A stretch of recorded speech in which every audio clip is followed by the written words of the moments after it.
Welcome to the VOPCast, brought to you by Banfico. In this series, we explore the key challenges and opportunities in staying compliant with the upcoming instant payment regulation, with a special focus on verification of payee and how banks can go beyond compliance to proactively reduce fraud, protect their customers, and build trust. Welcome, one and all, to this episode of Banfico's VOPcast series. It gives me great pleasure today to be joined by Raman. Anu is product owner at Pay.UK. She is the COP Queen and has been instrumental in delivery of a successful COP into the UK. Anu, it's been a long journey. It's all finished now, so you must be relaxed, feet up on the desk. How are things? You would be surprised. No, not really, JC. And good to be here. And I'm glad somebody's actually called me a queen, so I'm loving that title now. Probably like to reuse it. Yes, it's a pleasure to work with you all, and I know that Banfico have been quite keen on how we can take the experience of the UK COP across the globe, and Europe being the nearest one, and with the implementation around the corner. I'm glad that I'll be able to share some of my experience, which the European PSPs hopefully and other PSOs can benefit from. So that's what is keeping me busy. After the specific direction and all the implementation of PSPs, more than 400 PSPs joining last year. Yes, from that perspective, definitely a lot more relaxed, but that doesn't mean that we've stopped with what we are doing here in UK. UK is seen as the leader here in the confirmation of pay and the account name verification, and we'd like to continue to see how we can take it across the globe. I mean, I was with you for part of the journey last year. I know how that went. So congratulations to everybody involved. I suppose what I'd like to start with, as we are in this implementation phase in Europe, is, it was a long journey for the UK in particular. You had a lot of potential time, which gave you opportunities to do things. What do you think were the most useful things that were done in order to, I suppose, make for a harmonised implementation? I would start by saying probably three top things, Jesse. One is the role that we as Pay.UK played here in UK's implementation, which was instrumental in the fact of how standardized the role COP as payment system was. The role as payment system operator in the middle. Correct. The role of Pay.UK as the payment system operator here in UK, how important that was in the implementation, especially with the standardized approach, the centralized, as you say, the harmonized implementation. I would say that was key. I mean, that seems to be something that's, the EPC guidelines are very, very high level. So I think that we're finding it quite difficult to actually sort of work out how that's going to work in a harmonised way across, the Eurozone to begin with, and then later SEPA. I mean, how did you sort of drive that through in the UK? Actually, the understanding that this is not easy, first of all, there's a lot of preparation to do. The prep work is key. Also, it's important to consider this more from a project management point of view. You need to consider the elements of this as a project, deliver as a project with the timelines, and last but not the least, the industry collaboration. So when I say the role that we played, what we did was, you would have seen it, and of course Banfico as such, who have been involved from being a technology solution provider initially, and then of course becoming an aggregator, playing a key role in its launch as well, was the various working groups that we led, where PSPs joined, not just PSPs, we had TSPs join, we had other industry involvement in it. So there were a lot of people who were involved, but we played that central role of actually understanding the different requirements. I mean, that's great that you're saying that, because one of the initiatives that Banfico has taken in the market, we've actually created what we're calling a VOP market working group. Okay. We're coming together as a collaboration of RVMs, but the idea is not to restrict it to RVMs, but actually to open it up to PSPs and maybe other third parties as well. One of the things that we're looking at in particular is something that we sort of taken from the UK implementation. You guys did what we thought was a very useful document, customer experience guidelines.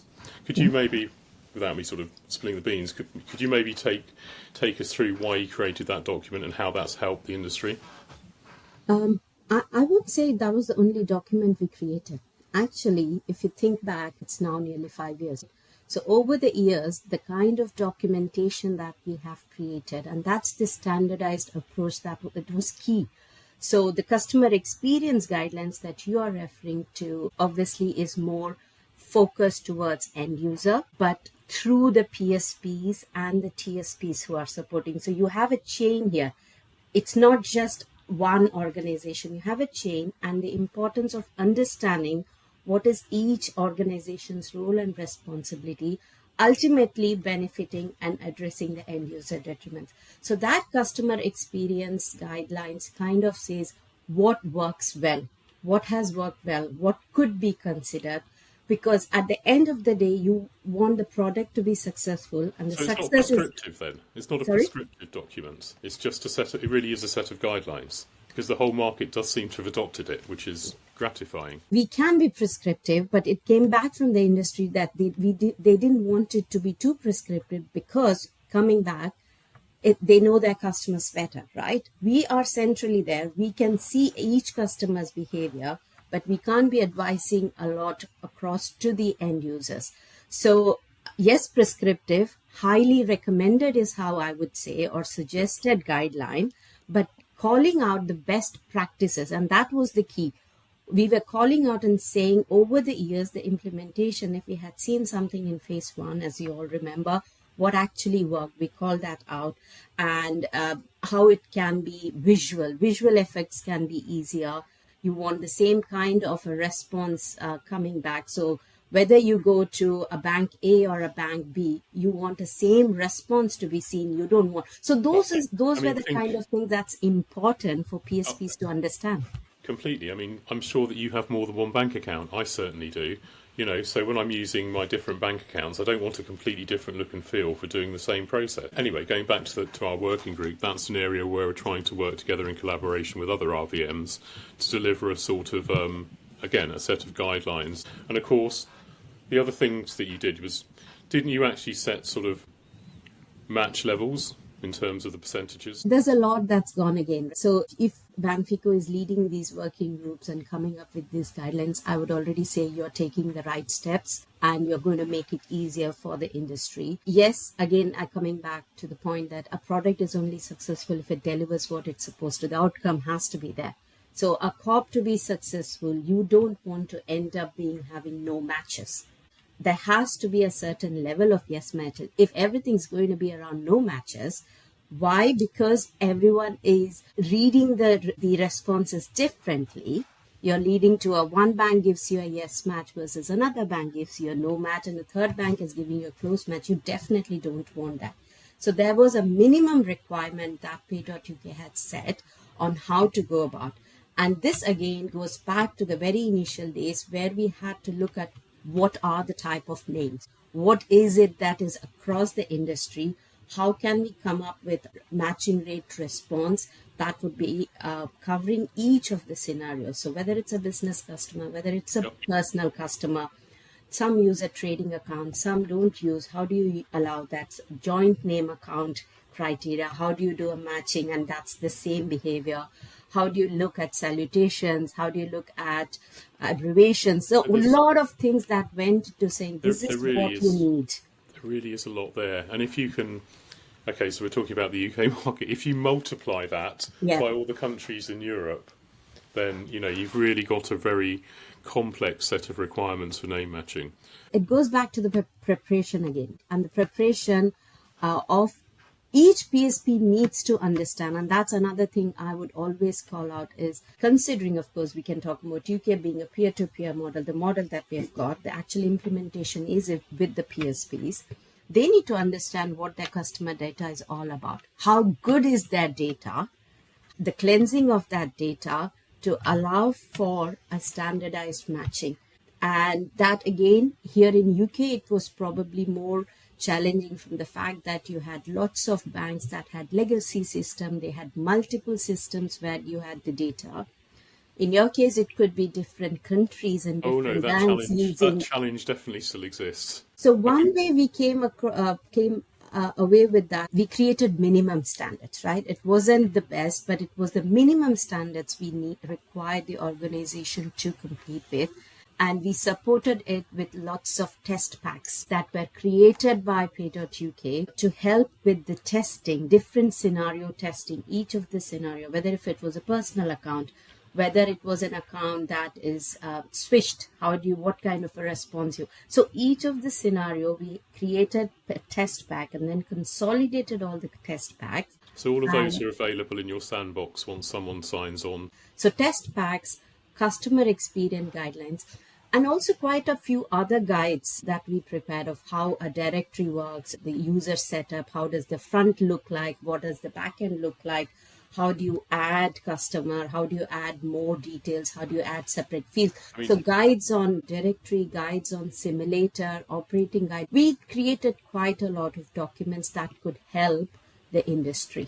I mean, I think obviously you guys have had a lot of time to build some of that documentation up, and the EPC's had a fairly fast roll through. I mean, I'd definitely say the EPC has benefited from being a fast follower of COP. I mean, if only in as much as they knew from the beginning to mandate the thing, in their instant payment regulation. So you didn't have to go back to the regulator, which was obviously the experience in the UK. Going to park that for a second. I just wanted to try and understand briefly, did you guys work with the banks to educate the market, or was that just left up to each individual bank to sort of educate their own customers? Was there any common messaging that... So as I said, what we did have was common messaging. We had communications that were prepared, which were standardized. We had contents that organization could use in their website. We had our website updated and linking the PSPs to go into our website. So each of the PSPs, if they were talking about COP, it would take each one of them to our website. So everyone gets to see what the common things are, FAQs are. And standardized messages were prepared at different stages. I mean, it has been some time now. I can't remember whether my bank or how my bank educated me about COP. But I'm guessing they did.